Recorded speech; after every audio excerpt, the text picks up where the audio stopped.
have with us Dr. Oliver.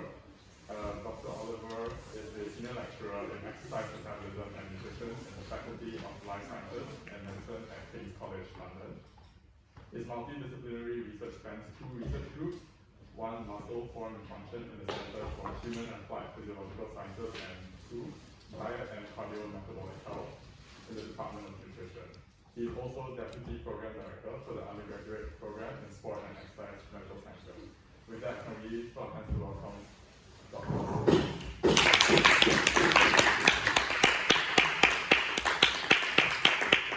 Thank you very much, Keen and Regavi, for the kind invitation to come and present here at the University of Cambridge on this topic of protein nutrition, healthy aging and climate change.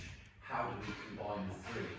And this was a presentation that I put together in relation to the Physiological Society, which then fed into COP26 event, alongside a series of other presentations as well. So you can find this presentation and some other presentations related to this on the Physiological Society website as well. So feel free to make this interactive as well. I think we've got 50 minutes or an hour or so to talk about this topic, so feel free to come in with questions, etc. during the talk as well as afterwards. I'm very happy to stop and go as we go. It's a real privilege to be here at the University of Cambridge. I never thought that I would get to present at probably the top institution in the world. I was lucky enough to be play for Cambridge United Football Club as a child, so Cambridge is definitely in my heart. However, I never thought I'd come to the University of Cambridge to give a talk, and there I am at age 10, so this is a real privilege to be back in Cambridge, and I've had a great time walking around the city and seeing all the incredible sights. You really have an amazing place to study, and I know there's lecturers in the room as well, so thanks for having me on board. So, as Keen mentioned, I'm from King's College London, and my work is split between two different departments. The first department is called CHAPS, the Centre for Human and Applied Physiological Sciences. We're based at Guy's campus, so we're linked to Guy's Hospital, and this is the medical school, so we're very much in a clinical physiological setting, right in the heart of London. So from my office, which is just up here, we can see the Shard building. I also work alongside or within the nutrition department as well. So this is based at the Strand, but also at Waterloo campus. So again, in the heart of London, we're lucky to have these facilities and a great place to study. Not quite as picturesque as the University of Cambridge, but nonetheless very fortunate. I would say, as we go through the presentation, you are very welcome to visit to King's, look in the labs, look at the kind of work that we do with the types of procedures. We'd love to have you over if it is of interest, and for the undergraduate students, if you are interested in PhD positions, then perhaps we can look at some of those if you are interested. And I'll show you some of the kind of facilities coming up. I know we've got chemists in the conference, in the symposium today, and a lot of the work that we do is interested in muscle physiology, and we use stable isotope tracer methodology to try to measure muscle protein metabolism, so in terms of muscle protein synthesis and muscle protein breakdown, which together relates to the turnover of muscle proteins. And we do this, essentially the technique involves the infusion or the ingestion of a labelled isotope. So in this case, it's a 13 carbon labelled phenylalanine tracer that we are infusing into our participants, in this case a young adult, into the forearm vein, and we trace that labelled 13 carbon amino acid, in this case phenylalanine, into the muscle. And we take muscle biopsies from the quadriceps of the leg. And by combining this tracer methodology that's directly infusing into the forearm vein with a combination of blood samples and muscle biopsies, we're able to trace the rate at which this labelled amino acid is being incorporated into muscle protein over a given period of time using gas chromatography, mass spectrometry. And this enables us to measure what we call muscle protein synthesis rates. And in the context of this talk, and also beyond, so my work is primarily focused on healthy aging and in terms of maintaining muscle mass as we advance with age. So the key metabolic driver of maintaining muscle mass is the stimulation of muscle protein synthesis. I'm going to show you some data that really supports that notion. So this is how we measure muscle protein synthesis, at least in a series of pictures. We're also really interested in exercise, the combination of exercise and nutrition in terms of how they modulate muscle protein metabolism. We're very much interested in non-pharmacological interventions to try and upregulate muscle protein synthesis rates and therefore maintain muscle mass. So we do this in the context of older adults. So here we've got an older adult in the lab with resistance-based exercise, younger adults as well, and again you see the same setup, the infusion setup into the forearm vein. Here's the infusion pump in the background there, so they go everywhere with the infusion pump. Or we may do a different mode of exercise, we may do more aerobic-based exercise. And again, this could be in young adults, it could be in trained individuals, or it could be in older adults as well. And then here's the muscle biopsy technique. If you are squeamish, you may not want to look at the screen, but this is essentially the technique that we use to collect muscle biopsies, typically from the quadriceps, just for ease of access.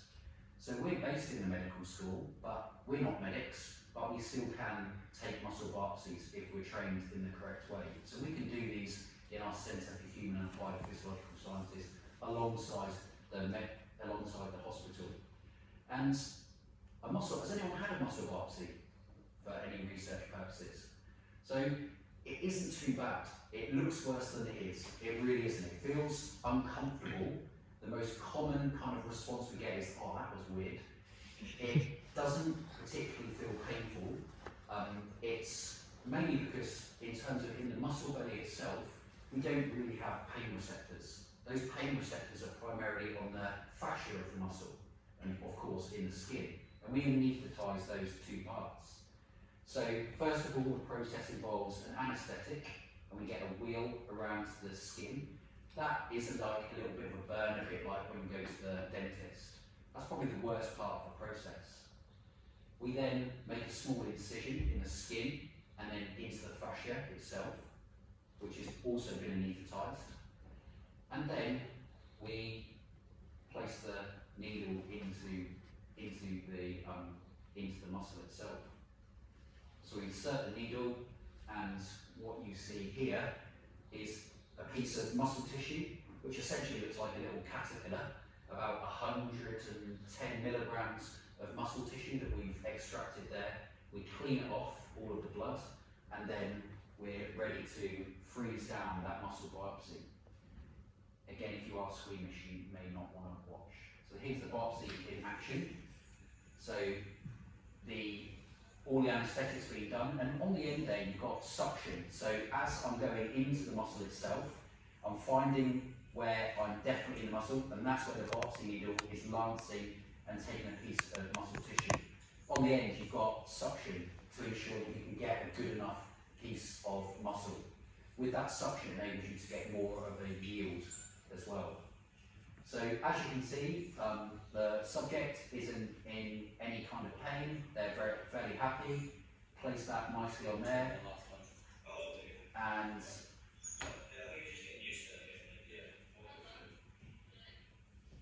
then we go and we place the muscle onto the gauze.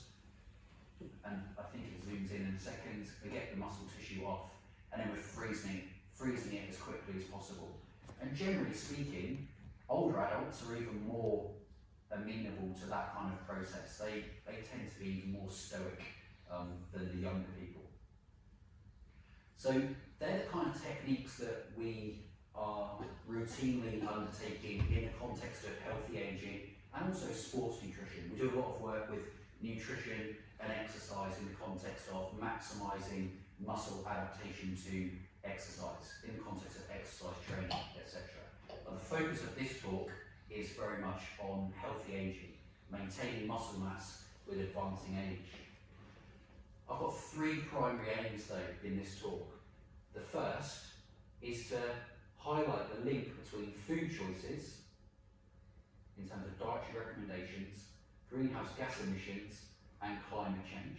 So in other words, what impact does diet and food choices have on climate change via greenhouse gas emissions, which of course is a really hot topic at the moment in terms of sustainability.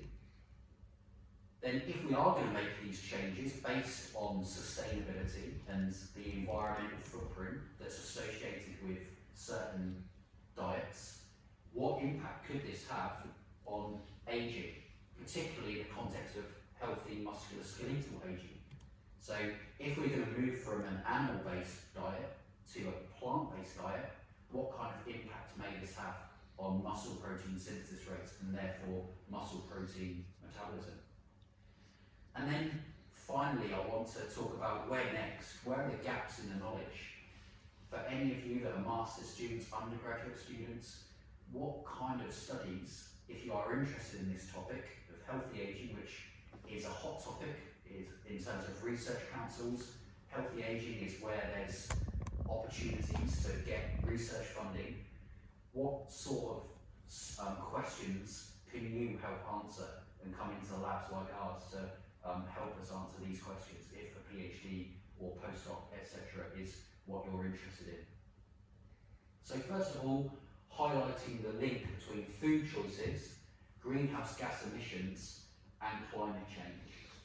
And I think this slide quite nicely demonstrates that diet accounts for around 20 to 30% of the UK's annual greenhouse gas emissions, and that's based on these data from 2018 from the final UK greenhouse gas emissions national statistics. And in terms of diet, we have direct effects of diet in terms of greenhouse gas emissions via agricultural processes, but we also have indirect effects of the transporting of the foods, the energy supply necessary for cooking the food, for example, and also waste management. They all feed in to this 20 to 30% contribution of diet to our overall greenhouse gas emissions. And of course, in terms of, and I think this group probably know this much better than I do being chemists, but from a transport perspective, we've got nitric oxide being a key element. In terms of energy, we've got CO2 production being a key aspect. Nitric oxide, CO2, and then we've got the methane component from waste management. So we've got this impact of diet in terms of greenhouse gas emissions. And the environmental impact of food and nutrition is clear across all aspects of the food chain, across the food cycle. So it starts from agricultural means in terms of the farming methods that are employed and the land use that's employed from a nutrition perspective, diet perspective. Then the next phase being the processing and manufacturing, including the packaging of the food. There's an environmental impact of that aspect of the chain. As we go into the retail, there's an environmental aspect, particularly from a transport perspective, when we add in the impact of transport on carbon footprint of transporting these different foods, particularly from overseas, particularly different seasons. There's a consumer impact in terms of the cooking processes and refrigeration processes that are involved in the diet. And there's also, of course, the waste, particularly in terms of methane release. So we've got a carbon footprint across all phases of the food chain. But if we look at the particular honing on different food groups that are contributing to this greenhouse gas emissions and therefore the carbon footprint, we can see that there are two key players in this carbon footprint. First of all, in terms of food groups, meats provides the largest contribution to total greenhouse gas emissions. And when you combine that with milk and dairy, we've got the majority of greenhouse gas emissions in terms of food sources. And of course, this depends on a number of different factors in terms of processing, the type of farming, etc. It's not as clear cut, it's complex. However, as a general point, these are two of our key food groups that are contributing to greenhouse gas emissions. Of course, if we're going to make changes based on meat and dairy, then of course we're going to have a big impact on our protein intake. We know that the contribution of these food groups to our protein intake is vast. If we combine meat and dairy, over 60% of our protein intake, dietary protein intake, is derived from meat and eggs. And this is true in young adults and middle-aged, if you combine the two, but also in older adults. And the contribution of meat and dairy and eggs in older adults in terms of our protein delivery or protein provision is greater than 60%.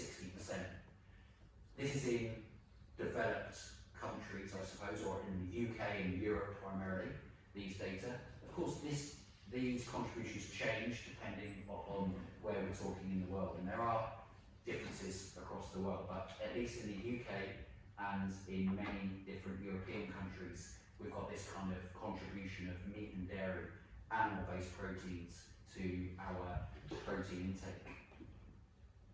And just as a side point, I think, and I add this in on the train over, when we talk about sustainability, it's really complex. Sustainability is not just about the environment and the carbon footprint.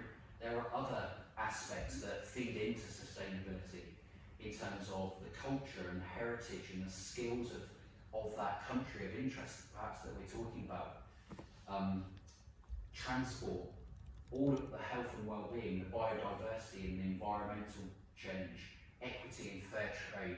There are a number of different factors that all feed into what actually constitutes a sustainable diet.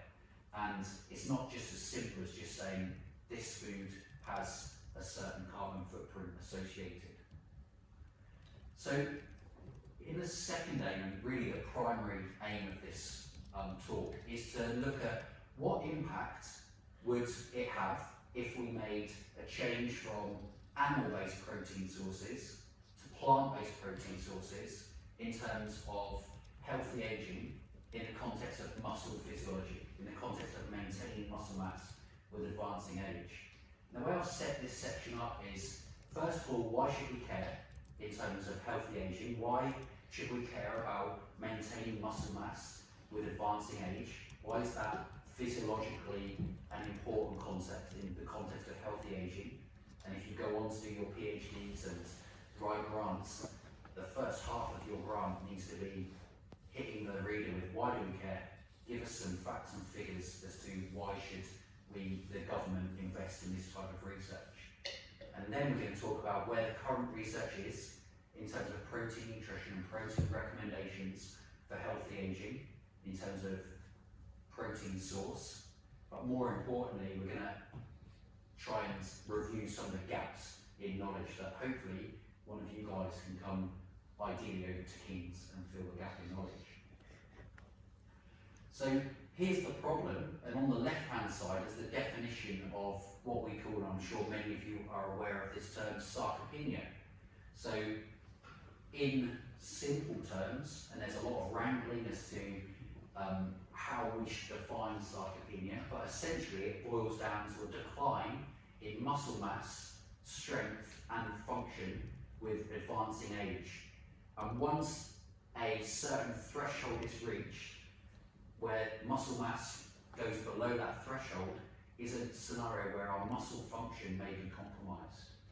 So here we've got that definition of sarcopenia, and technically the decline in muscle mass with advancing age is called myopenia, and the decline in strength is called dynapenia.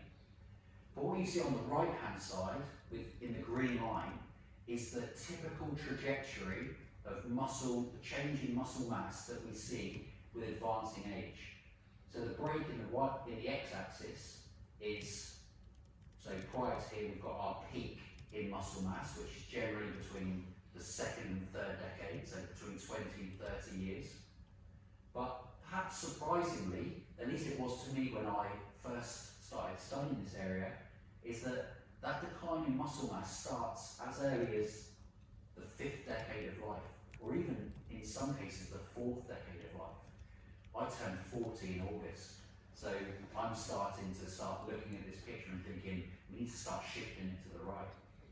So this is our typical trajectory of muscle mass loss with advancing age, and typically, as a ballpark, we're looking at around 1% per year after the age of 50, and then as we go to the age of 80 and beyond, we're looking more towards 1.5% or even 2% per year.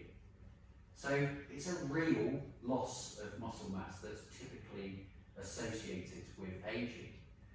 Well, what we and others are interested in this context is this effect, this impact that disuse has on this trajectory of muscle loss. Because from a non-pharmacological perspective, and our world is around trying to give practical advice, non-pharmacological advice as to how we can try and have healthy lifestyles.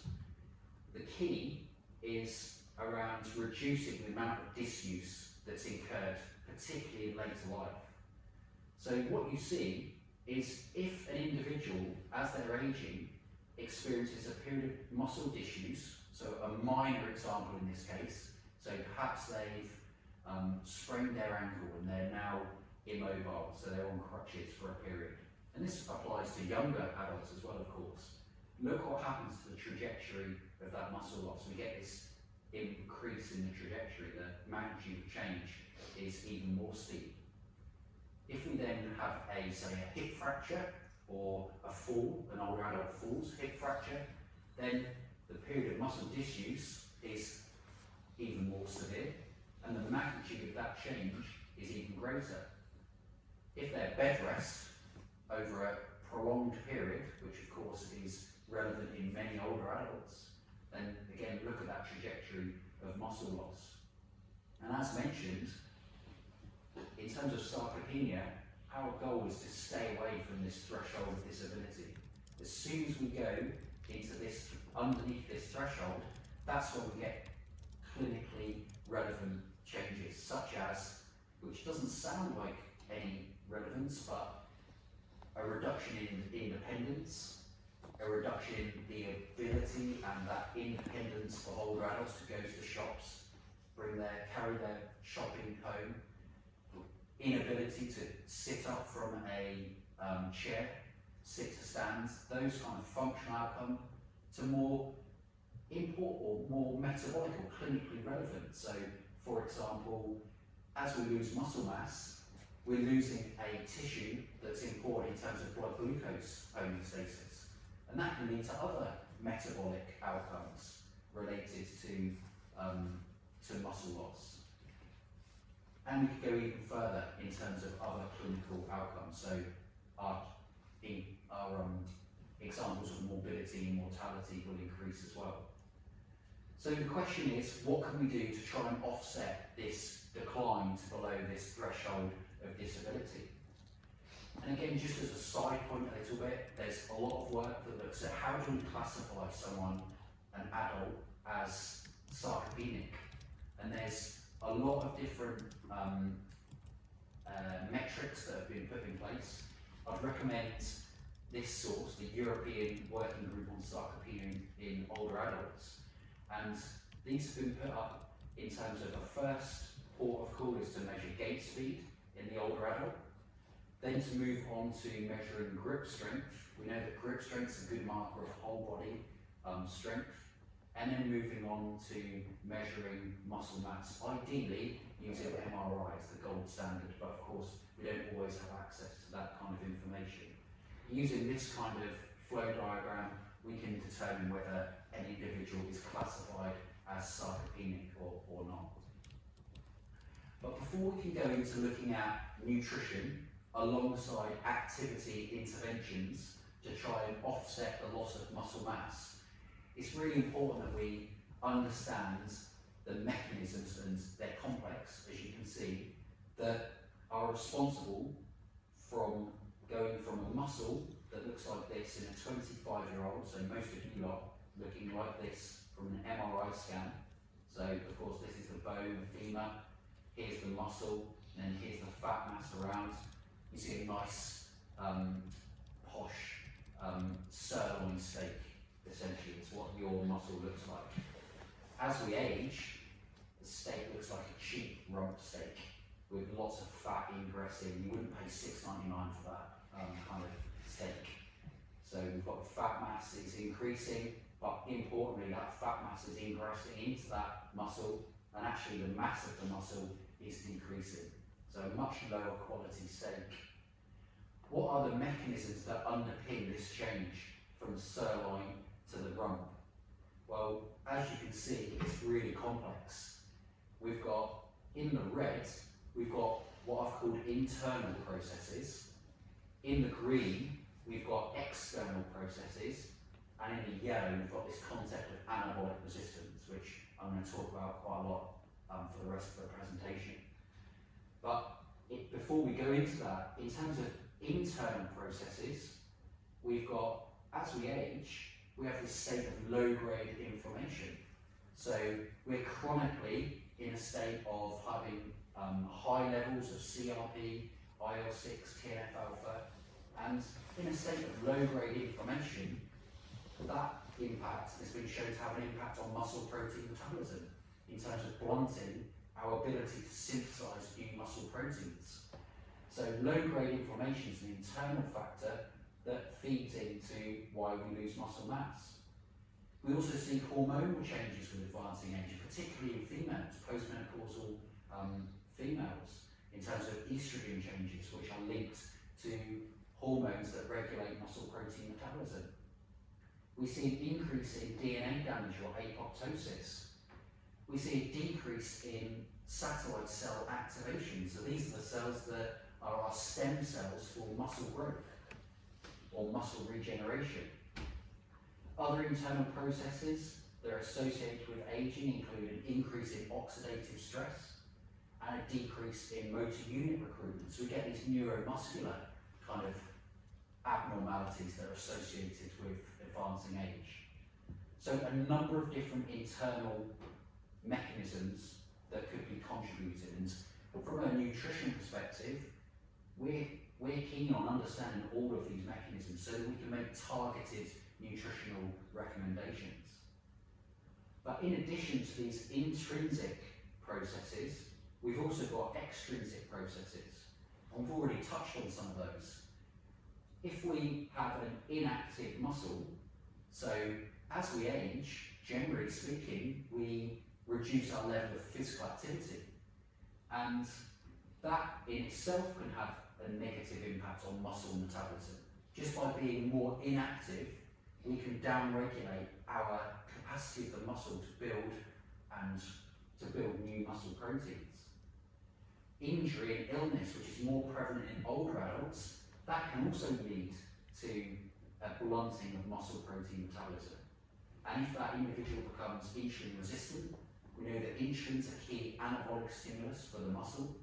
Again, that can have a knock-on effect in terms of muscle metabolism. And up here, we've got this concept of muscle anabolic resistance. A muscle anabolic resistance refers to a decrease in the sensitivity of muscle to the key anabolic stimuli with advancing age. So in other words, as we age, our muscle response to protein ingestion and exercise is reduced compared to a younger adult. And that reduction in the sensitivity of the muscle has been coined this idea of muscle anabolic resistance, and has been a key target of both physical activity and protein nutrition recommendations for healthy aging. So what we see here is a picture of what is muscle protein synthesis. So a schematic of what we're talking about in terms of muscle protein synthesis.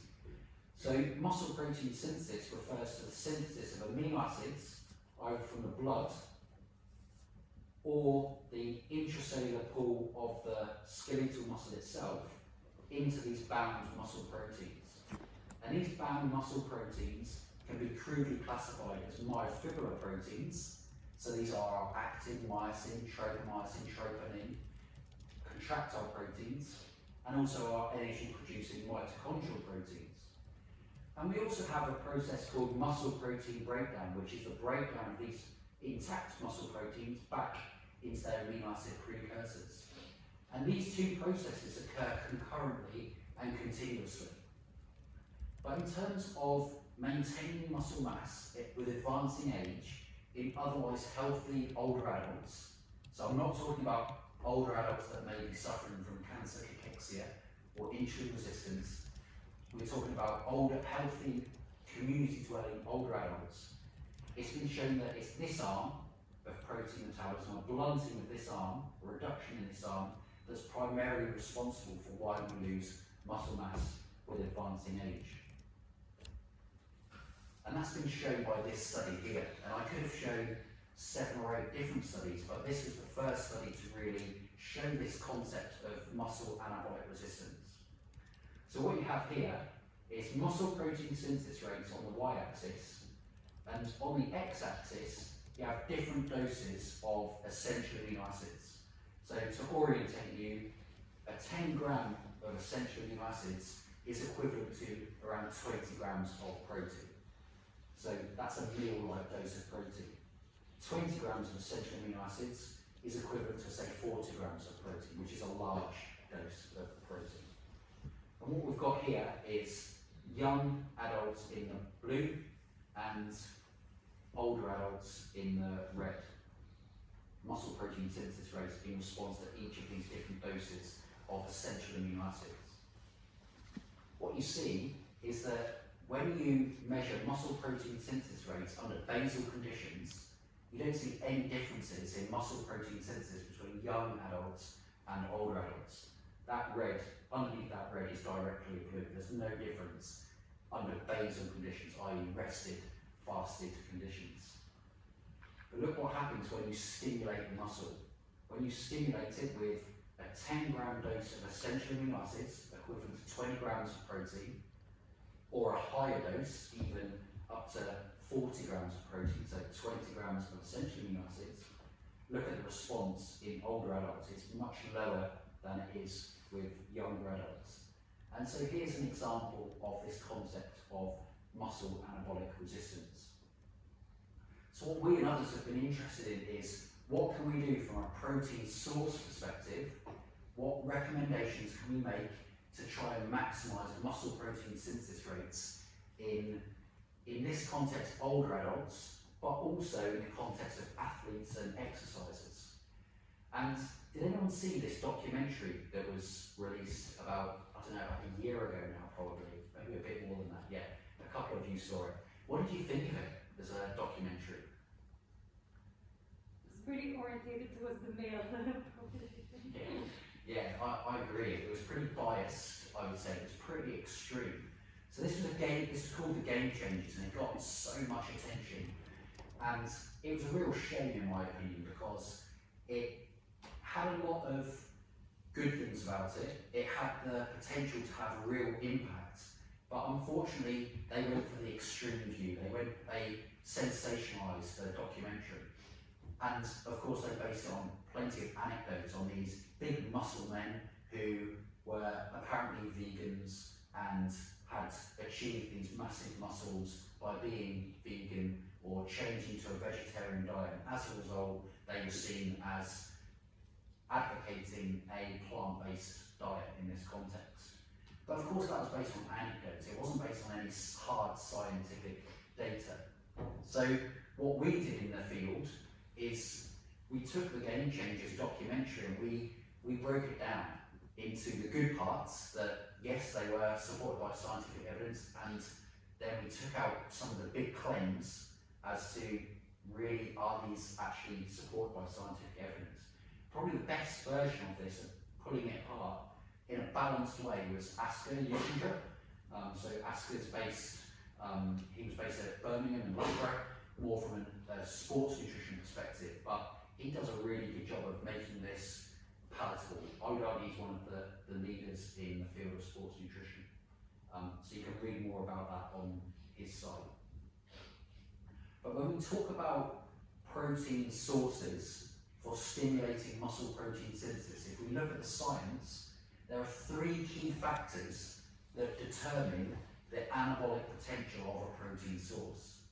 And those 3 factors relate to the digestion and absorption kinetics of the protein source. So, in other words, digestibility, so what percentage of the amino acids from that protein make it into the circulation, and the absorption kinetics relates to how quickly do they make it into the circulation, so how, what's the speed of appearance. The second factor relates to the essential amino acid profile and content of that protein source. So in terms of content, we're referring to the dose of the essential amino acids, how many essential amino acids. In terms of profile, we're referring to, is there a full profile of all 9 essential amino acids contained within that protein source at levels that are above the sufficient levels for a protein source. And then the third factor relates to the leucine content of the protein source. And I'll come on to why the leucine content in particular is particularly relevant in that regard, in terms of stimulating muscle protein synthesis. The way I like to do that is by using this brick wall Lego analogy. And I can see that there's people from all different parts of the world. I think one thing we all have in common, I think in our childhood, is Lego. I think probably all of us play with Lego. So I'm hoping this is an analogy that makes sense. So if we think of our Lego as a child, if we think about building our brick wall, and we think about building our brick wall in the context of muscle protein. So our brick wall is made up of all of the different coloured Lego bricks. So to build that brick wall the way we want to as a child, we need at least every single type of brick to build that brick wall in the way we want to build it. If we think of our building site, our imaginary building site, we have, at our building site, all of the time we have an endogenous amino acid pool. So in our little play area, we have the endogenous amino acid pool. And that consists of non-essential amino acids and some essential amino acids. But if we want to build this brick wall as big as we possibly can, we need to supply a full supply of the essential amino acids. We've got plenty of non-essential amino acids, but we need an additional supply. We need our parents to go and buy us some more Lego to supply those essential amino acids, which are listed on the left-hand side here. We can think of our Lego person as the mTOR pathway. The mTOR pathway refers to the proteins inside the muscle itself, which act like traffic lights to switch on muscle protein synthesis and then switch off muscle protein synthesis. And this is really well regulated. If we didn't have a pathway that regulates this, all of us wouldn't be able to come in, get through the doors. Our muscles would be so big because we need to be able to regulate the switching on of protein synthesis and the switching off. And we also have the red brick, which is seen as our cup of coffee. So the red brick, leucine, is known to switch on this mTOR pathway, this traffic light signal. So not only does the red brick work as one of the bricks that you place into that brick wall, it also works as a signal to switch on this process, to switch on muscle protein synthesis, and by extension build this brick wall. But if we flip it the other way, if we think about some of the, if we go more to the sports nutrition, there's a lot of claims from big manufacturers that branch chain amino acid ingestion alone will stimulate muscle protein synthesis, or you just need leucine alone, you just need a branch chain amino acids, i.e. leucine, isoleucine and valine to stimulate muscle protein synthesis. Well, perhaps it stimulates muscle protein synthesis, but if you want a maximal response, then as you can see from this brick wall analogy, you need a full supply of the amino acids. Yes, you could provide the red brick, leucine, and you could provide the isoleucine and valine, and you might be able to add on a few Lego bricks, but you're not going to be able to maximise the response. You need a full supply of all essential amino acids to maximise this response. So the next question is, what do the different plant and animal-based protein sources look like in terms of their essential amino acid profile and content, and also leucine content? And what I've done here is I've put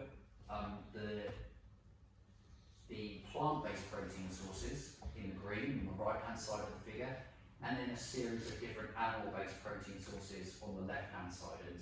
And the white are the dairy proteins, and the red are the other animal-based protein sources.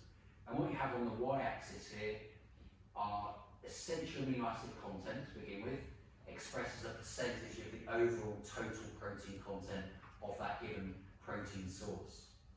And what you see is, without exception, the left-hand side of the figure, i.e. animal-based protein sources, have a greater essential amino acid content compared to plant-based protein sources. And actually, if we were to take, let me see, if we were actually to add on another bar here, and usually I do have this on this slide, I'm not sure why I haven't on this slide, if we actually take a muscle biopsy from one of you and look at the amino acid content of your muscle, it will be remarkably similar to these milk proteins. In and around 50% of that muscle would constitute essential amino acids. But what's also interesting is that if we look at the essential amino acid profile of all of the different animal and plant-based protein sources, what you now see in the black font is the essential amino acid that is rate limiting or deficient in that given protein source. So here, for animal-based protein sources, you don't see any black font, you don't see any essential amino acids that are rate limiting, meaning that these animal-based protein sources are complete proteins. They aren't rate limited by any essential amino acid. However, in terms of plant-based protein sources, they're deficient in at least one essential amino acid. And typically, it's either methionine that they're deficient in, at least in relation to FAO guidelines for sufficient levels of essential amino acids, or lysine. And importantly, they're not both. We'll come back to the implications of that a bit later. So all plant-based proteins, including soy, and you may read that soy isn't deficient in all, it is if you base it on FAO guidelines, which is pretty much the gold standard, then all plant proteins are deficient in at least one essential amino acid. If we then look at the leucine content of, again, animal and plant-based proteins, as shown by the yellow, again, generally speaking, animal proteins have a higher leucine content compared to plant-based proteins, although there are some exceptions as well. And you see here whey proteins particularly high in leucine, and hence why there's been a lot of interest in whey protein in the context of, particularly in the context of sports nutrition.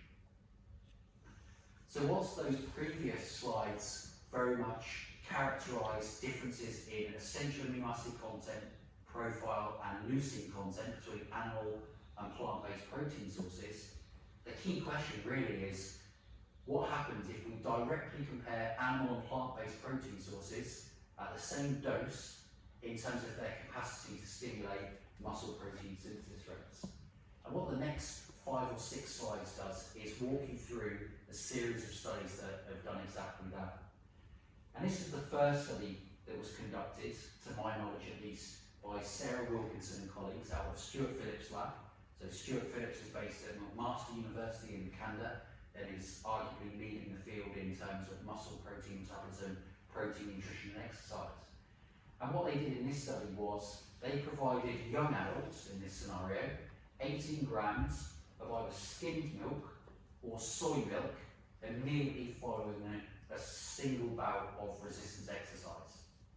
Not sure why they chose 18 grams, but that's what they chose. They measured muscle protein synthesis rates in the 4-hour period immediately following that bout of resistance exercise. And what they showed is about a 30% greater response of muscle protein synthesis when the skimmed milk was ingested compared to the soy milk. And when they looked at the mechanisms, or they looked at the secondary data, the secondary endpoints, it was likely because the skimmed milk, the bovine cow's skim milk, was more digestible, the essential amino acid profile was more complete, and the leucine content was higher. So it's probably a combination of those different factors that was responsible for the greater response of protein synthesis. The next logical step within these series of studies was to try and decipher which component of that skimmed milk was responsible for the greater response of muscle protein synthesis to skimmed milk compared to soy. And of course, skimmed milk, or milk, constitutes casein protein and whey protein in a 4-to-1 ratio in favour of casein. So 80% is derived from casein, 20% is derived of whey protein. So the next study, and this was a study from Nick Bird, again from Stuart Phillips' lab, compared whey protein with casein under both resting conditions and also the post-exercise condition, again immediately after a bout of exercise. And again, muscle protein synthesis rates were measured. As you can see, in both the rested condition and also the post-exercise condition, muscle protein synthesis rates were greater with whey protein compared to casein. We know that whey protein is, again, higher in leucine, higher level of essential amino acid content, and it's also a faster protein. Whey protein is rapidly absorbed into the bloodstream, whereas casein clots in the stomach and then drips into the circulation. So maybe it's a combination of all of these factors that was responsible for why whey protein upregulates muscle metabolism, protein metabolism to a greater extent than casein. And then the next step was to compare whey protein alone with soy protein at different doses. So this time at a 20-gram dose and then a 40-gram dose. And again, this was in older adults immediately after exercise. And again, they showed that, apologies, these asterisks have moved, showed that with the 20-gram dose and the 40-gram dose, whey protein stimulated a greater response compared to soy protein in both doses. And this was in older adults.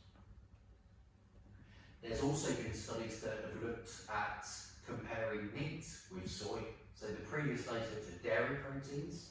Here was a study that looked at beef. This was minced beef compared with a soy replacement dish.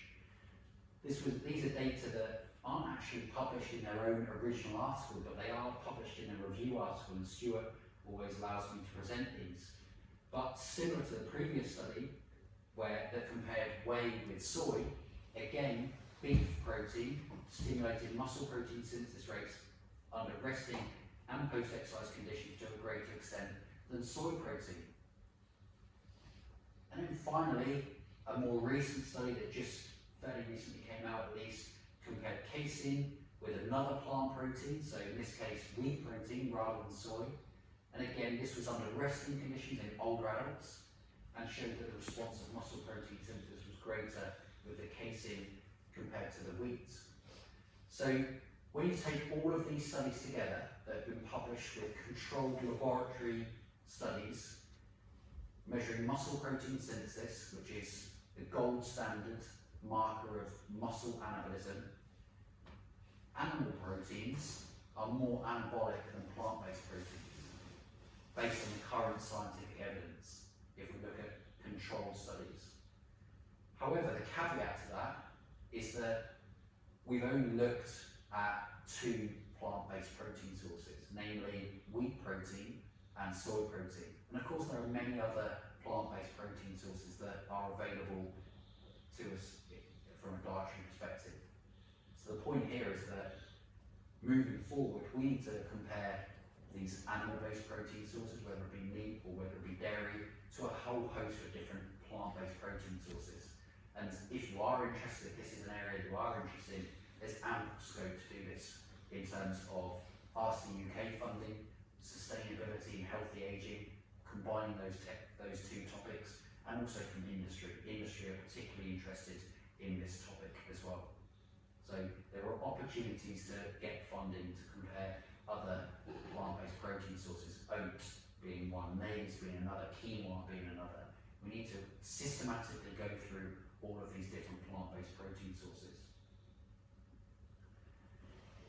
Circling back a little bit, whilst the current evidence, the current data shows that animal proteins are in theory more anabolic compared to plant proteins, the question still remains, what should we be recommending from an environmental perspective, given that, crudely speaking, the carbon footprint is highest in some of these meat-based protein sources compared to these plant-based protein sources. This is very crudely put, but it's quite clear that the carbon footprint, the environmental footprint, is much more prevalent with the animal-based protein sources. And that's also shown from this study that looked at greenhouse gas emissions when expressed relative to the standard food serving for each of these different foods. So whatever way we express this, we know that plant proteins are less of a carbon footprint. So the question is, which plant proteins are the prime suspects in terms of future study? And one way we can address this is look at the essential amino acid content of different plant-based protein sources. And based on this, we can see pea protein, corn and potato protein are coming out pretty advantageously.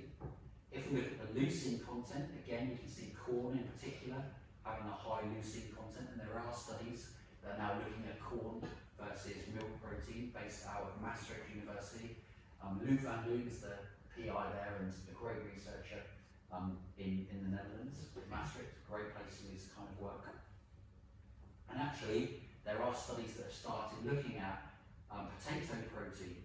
So here's a study that looked under resting conditions and post-exercise compared to a control condition, so it's a carbohydrate control, and showed that the ingestion of potato protein is anabolic. You get an upregulation of muscle protein synthesis. But perhaps more of a practical approach is to try and look at what kind of plant-based protein sources are complementary when combined, based on their deficient level of essential amino acids. So, and this is much more relevant in terms of application to clinical practice. So here on the x-axis, we've got, on the y-axis, we've got the lysine content, and the dotted bar is, or the dotted line is where the sufficiency level is. So underneath that is deficient, above is sufficient, or above the sufficient levels. And we've got lysine levels, and we've got methionine levels. And what we've got is, in the red, are two complementary plant-based protein sources. So whilst soy is sufficient in lysine, it's actually deficient in methionine, whereas the opposite is true of hemp protein, sufficient in methionine, but deficient in lysine. So in theory, those two proteins would be considered complementary proteins. The same would be true of pea protein, which is sufficient in lysine, but deficient in methionine, and corn, so that combination, and a combination of potato protein and ground rice, also a complementary protein sources based on essential amino acid profile.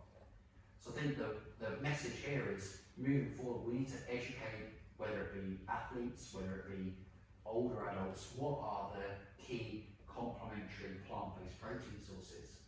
And so we need to do this in a way that's public health friendly. And this is just one example. This is a colleague who's actually recently produced a cookbook And just to say, I have no royalties in the cookbook at all, so I'm not promoting the cookbook. But I would say it is a good, if you are interested into your cooking, into if you're a vegan or a vegetarian, you're looking to produce plant-based dishes. These are some really nice dishes that Anita's put together in this cookbook. And here are just a few different examples: butternut squash risotto, chickpea and veg tagine, and black bean vegetable curry. And she came to, she's very much from a practical perspective. She's based these on the science. She's based these on meal plans that are relevant for approximately a 20-gram dose of protein and in the region of 2 to 3 grams of leucine and a full complete essential amino acid profile. So the main point here is that when we're giving advice to our athletes, we do a lot of work with football clubs, also ballerinas, so English National Ballet. We provide a lot of practical advice to those. They might be called athletes, they're artists. Several of those are vegetarians, and we kind of give these kind of meal plans to them, and we can extrapolate this to the aging population. And at the risk of opening a can of worms, and not to put you off your dinner, which I'm sure you're about to enjoy, whilst this is perhaps for some of us a little bit of a curveball, a bit of an unusual topic, and might take a bit of our time to get our heads around, from a sustainability perspective, this is gaining momentum and gaining interest. The role of insect proteins, it goes beyond, I'm a celebrity, get me out of here. I think there is scope to look at these insect proteins. If I take an example of Maastricht University, Maastricht, which is linked to the largest medical hospital in the Netherlands and one of the leading metabolic research centres in Europe, they have insect proteins, crickets particularly, in their just in the hospital in terms of in the shops for the general public, and they go down. They're very well received. If you are interested, crickets, beetles, and also termites are particularly promising in terms of their amino acid profile. And I think, whilst it may seem strange at the moment, I think there are a number of different companies that are trying to put together these kind of insect proteins and making them much more palatable and acceptable. So just as a final couple of slides, in terms of dietary recommendations that encompass both human health and the environment, where next? So the argument is we shouldn't be just making protein recommendations for muscle health per se. We shouldn't be making protein recommendations for the environment per se. We need to combine the three different topics. So what can we do to achieve that? And I think one really effective tool is around multidisciplinary research. I think if we can combine some of the expertise that we have in biochemistry and metabolism in terms of understanding the metabolic response to different proteins, combine it with mathematics, mathematical modelling, combine it with geography in terms of understanding climate change, I think that's a way we can try and have a look at these trade-offs between, okay, if we reduce the amount of meat intake by X% and we increase plant protein by X%, what kind of trade-off are we going to have in terms of not only environmental footprint, but also other nutrients of concern? When we talk about nutrition, if we're going to reduce meat intake, for example, we're going to have an impact on not only protein, but we're going to have an impact on iron intake, we're going to have an impact on other aspects, minerals and vitamins. If we reduce dairy intake, we're going to have an impact on iodine levels, which particularly in pregnant women would be a big factor. So we need to think about this in a generic way, and I think moving forward, research projects need to come from very much a multidisciplinary standpoint, which I think is really exciting from not only from a kind of a PI perspective, but also from a student perspective. It really broadens the techniques and skills that you are exposed to. My PhD student at the moment is looking at a topic on pre-rehabilitation in hip replacement patients. So her work is, in short, is looking at how we can prepare our hip replacement patients, osteoarthritic patients, to go into surgery from a nutrition and exercise perspective and come out the other end better off than they would have done had they not have embarked on the intervention that we're planning. She's going to come from this from a very multidisciplinary perspective, from a muscle metabolism perspective, from a motion analysis perspective, biomechanical, from a physiological perspective, but also from a psychological perspective as well. So really important that we take this generic approach. And this is one paper that did a really nice job of that. So it's worth looking at this. It published in the American Journal of Clinical Nutrition, and they essentially used mathematical modelling, so linear programming, to essentially predict what would happen if we made these small tweaks from the current diet to, in theory, a sustainable diet based on trying to reduce greenhouse gas emissions by X% by 2050, based on COP26, in terms of what we would need to do in terms of changes to the diet. So, well worth a read. And as already mentioned, we can start thinking about blending different animal and plant-based protein sources. I think the key here, from a public health perspective, is we don't need to be extreme with our recommendations. We don't need everybody in this room to go from an animal-based diet to a plant-based diet. It's about making different choices and finding that happy medium almost. And here's an example from some scientific data that shows that what happens if you replace 25% of the animal protein with some plant-based protein. So the protein blend was 25% was soy protein, the remaining 75% was milk proteins, casein and whey, compared to whey protein per se.